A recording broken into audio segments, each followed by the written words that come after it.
Halo, perkenalkan nama saya Novaldi, Hai, perkenalkan nama saya Injuwita Maharani.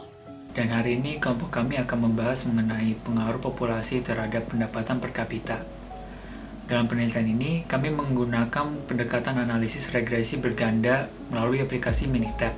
Dari kajian teori dan penelitian-penelitian, dapat disimpulkan dalam periode 2018 terdapat korelasi positif antara pendapatan per kapita dengan pertumbuhan penduduk. Sehingga tujuan dari paper ini yaitu untuk meneliti pengaruh populasi dengan pendapatan per kapita dengan menggunakan data-data dari World Bank seperti data population age 15-64, inflasi, unemployment, natural resources, dan exports of goods and services. Untuk bagian literatur review, kita ambil dari 7 penelitian.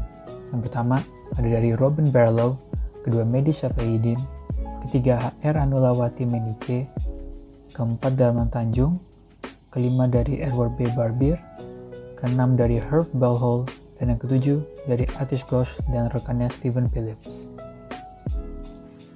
Dalam penelitian kami ini, kami menggunakan 5 variabel independen, yaitu populasi usia 15 tahun sampai dengan 64 tahun, inflasi, unemployment, natural resource, dan export of goods and service, yang dimana kelima variabel ini kami korelasikan dengan variabel dependen, yaitu GDP per kapita, untuk melihat seberapa besar pengaruhnya.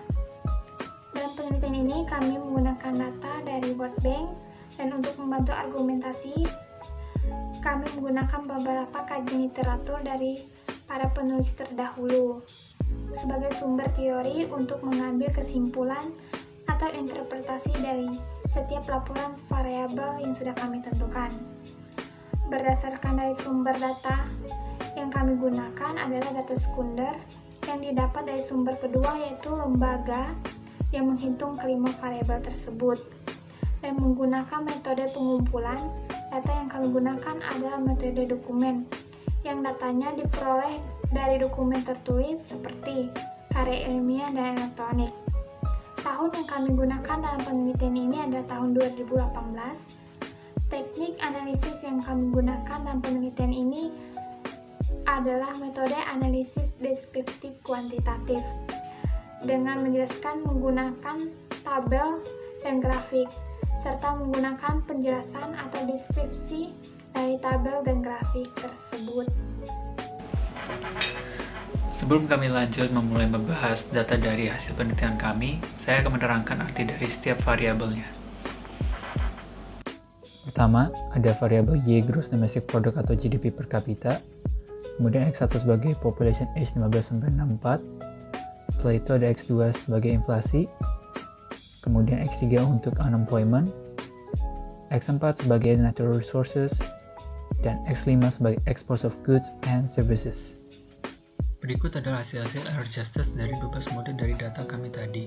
Yang pertama, mode 1 menghasilkan 6,25%, mode kedua menghasilkan 19,09%, mode ketiga menghasilkan 32,15%, mode keempat menghasilkan 20,26%, mode kelima menghasilkan 24,28%, mode keenam menghasilkan 36,66%, mode ketujuh menghasilkan 31,29%, mode ke-8 menghasilkan 29,56%, mode 9 menghasilkan 43,29%, mode ke-10 menghasilkan 38,49%, mode ke-11 menghasilkan 39,19%, dan mode ke-12 menghasilkan 53,48%. Berdasarkan hasil dan analisis di atas, telah membuktikan adanya korelasi positif dan negatif yang signifikan, yang dimana setiap variabel saling mempengaruhi dengan porsi yang berbeda-beda, entah itu meningkatkan atau mengurangi variabel